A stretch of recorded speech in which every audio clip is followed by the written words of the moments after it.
नमस्कार दोस्तों, जय श्री राम। तो आज हम बात करेंगे जुपिटर ट्रांजिट की 2026 में सिंह राशि वालों के लिए कैसा रहेगा।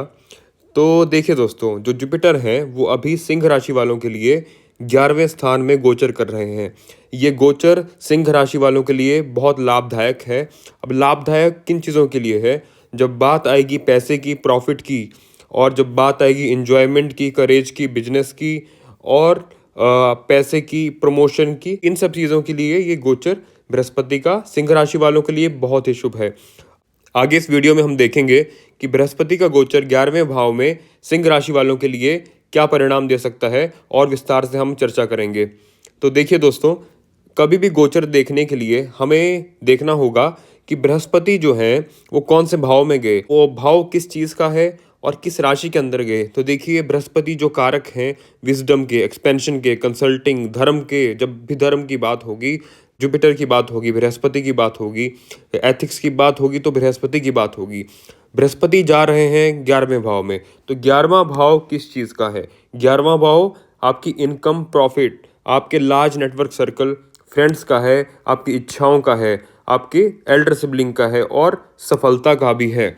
वैसे ही हमें ये जानना बहुत ज़रूरी है कि जो जेमिनी साइन है वो किस चीज़ का है, क्योंकि जो बृहस्पति का गोचर है वो जेमिनी साइन के अंदर है, और जेमिनी साइन मरकरी का साइन है। तो ये जेमिनी साइन जो है ये है कम्युनिकेशन, ये है writing, speaking skills, communication skills हो गई, आपकी ट्रेडिंग और इंटेलेक्ट जो हम देखते हैं वो हम जेमिनी से देखते हैं, मरकरी के कारक तत्व हैं। तो हम अभी आगे देखेंगे गोचर लगाना कैसे है। तो देखिए दोस्तों, जो बृहस्पति हैं वो सिंह राशि वालों के लिए 5वें और 8वें घर के स्वामी होकर 11वें घर में गोचर कर रहे हैं। तो जो स्टूडेंट्स हैं जो अपनी हायर एजुकेशन के लिए जाना चाहते हैं, अपने मनपसंद कॉलेज के लिए अप्लाई कर रहे हैं, उनके लिए ये समय काफ़ी शुभ है। साथ ही साथ जो लोग एस्ट्रोलॉजी या फिर इंश्योरेंस सेक्टर के अंदर काम करते हैं, कमीशन के अंदर काम करते हैं, उनके लिए भी ये समय शुभ है। तो जो गेन्स काफ़ी होंगे बृहस्पति के इस गोचर के कारण उन लोगों को। साथ साथ ही साथ अब देखिए कि जो बृहस्पति हैं वो 3 नंबर राशि में है। तो जो लोग अपनी कोई किताब पब्लिश करना चाह रहे हैं, या फिर राइटिंग, या फिर स्पीकिंग के रिलेटेड, या फिर कुछ क्रिएटिव काम में कुछ करना चाह रहे हैं, उनके लिए भी ये काफ़ी अच्छा योग अभी है। बृहस्पति हैं वो जहाँ बैठते हैं उस चीज़ का एक्सपेंशन करते हैं। तो बृहस्पति इस कुंडली में सिंह राशि वालों के लिए 11वें घर में बैठे हैं।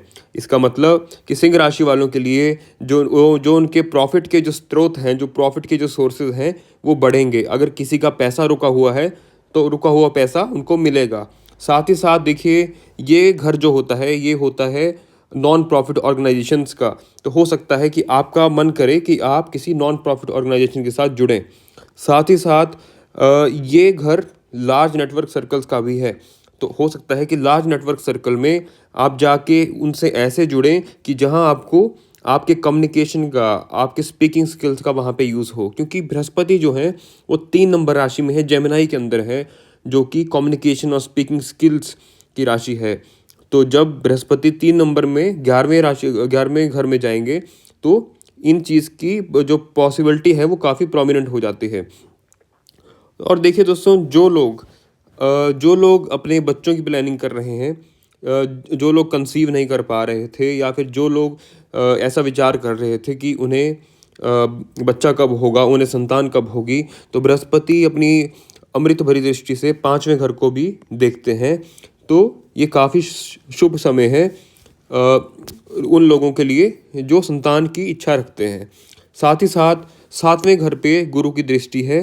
तो जिन लोगों की शादी अभी पेंडिंग थी, या फिर जिन लोगों की शादी अभी नहीं हुई है और उनकी शादी की उम्र है, तो उनकी शादी भी इस समय हो सकती है। परंतु शादी के लिए और भी चीज़ें देखनी होती हैं, जैसे शनि का गोचर पॉजिटिव होना चाहिए, और साथ ही साथ दशा का भी साथ इंसान को होना चाहिए, तभी शादी जैसा बड़ा इवेंट इस व्यक्ति के जीवन में घटेगा। अब देखिए, इंसान की तो बहुत इच्छाएं होती हैं, लेकिन वो पूरी समय आने पर ही होती हैं। तो बृहस्पति जो हैं वो अभी 11वें स्थान पे ही गोचर कर रहे हैं। तो इस वजह से अगर आपकी कोई इच्छा है और अगर आप उस इच्छा पे काफ़ी समय से काम कर रहे हैं, तो हो सकता है कि आपकी जो इच्छा है वो इस दौरान पूरी हो जाए। अब देखिए, ये समय उन लोगों के लिए काफ़ी शुभ है जो लोग अपना बिजनेस शुरू करना चाहते हैं। अब उसका कारण क्या है कि जो बृहस्पति की जो पांचवी दृष्टि है वो तीसरे घर पे है। तीसरा घर होता है करेज का, सेल्फ एफर्ट का। तो अगर आप बहुत टाइम से सोच रहे हैं कि आप किसी चीज़ का बिजनेस शुरू करेंगे, तो ये समय बहुत शुभ है, क्योंकि इस समय आपका जो करेज है, आपको जो सेल्फ एफर्ट करने की जो शक्ति है, आपकी जो फ्री विल है, उस पे देवगुरु बृहस्पति का आशीर्वाद है। साथ ही साथ देखिए, बृहस्पति की जो दृष्टि है वो पांचवें घर पे भी है। तो जो लोग संतान सुख चाह रहे हैं उनके लिए भी काफ़ी शुभ समय है। लक्ष्मी स्थान भी है पांचवा घर, तो पैसे का आना तो होगा ही होगा। साथ ही साथ इंजॉयमेंट पे लोग खर्च कर सकते हैं।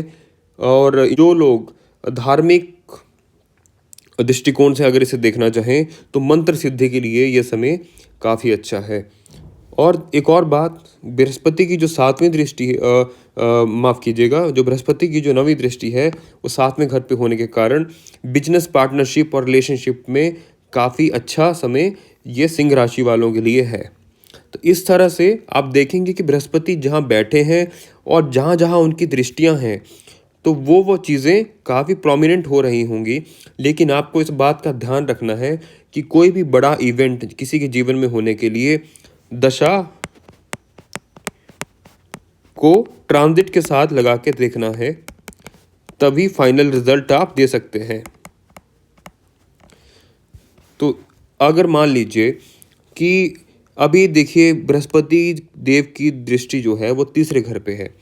अब किसी इंसान को शुक्र की दशा चले और शुक्र मान लीजिए यहीं बैठे हों, तो हो सकता है कि इस दौरान ये व्यक्ति शॉर्ट ट्रैवल करे जिसमें खूब सारी लग्जरी हो, जिसमें वो अच्छे से कंफर्ट का भोग कर पाए।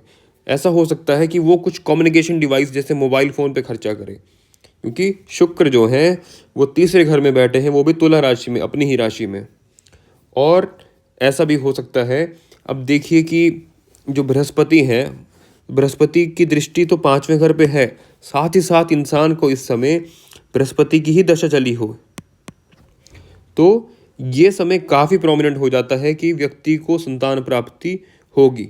साथ ही साथ मान लीजिए किसी व्यक्ति को शनि की दशा चली हो, तो शनि की दशा चली हो, साथ में बृहस्पति का जो दृष्टि है वो भी सातवें स्थान पे है, तो इस वजह से इस व्यक्ति की जो शादी है, वो शादी होने का जो योग है वो काफ़ी प्रोमिनेंट हो जाएगा। तो इस तरह से आपको ग्रहों को ब्लेंड करके ट्रांजिट के साथ देखना है। अब मान लीजिए कि बृहस्पति अभी 3 नंबर में है, तो चंद्रमा भी यहीं पे हों, तो बहुत ज़्यादा प्रोबेबिलिटी बढ़ जाती है कि इस व्यक्ति का जो लिविंग प्लेस है वो चेंज हो जाए, या फिर व्यक्ति पानी वाली जगह कहीं ट्रैवल करे। तो इस तरह से आपको जो आपकी कुंडली के ग्रह हैं उन्हें भी ब्लेंड करना है और गोचर लगा के देखना है। तो दशा और ट्रांजिट का जो साथ है वो ही किसी इवेंट को प्रॉमिस करता है।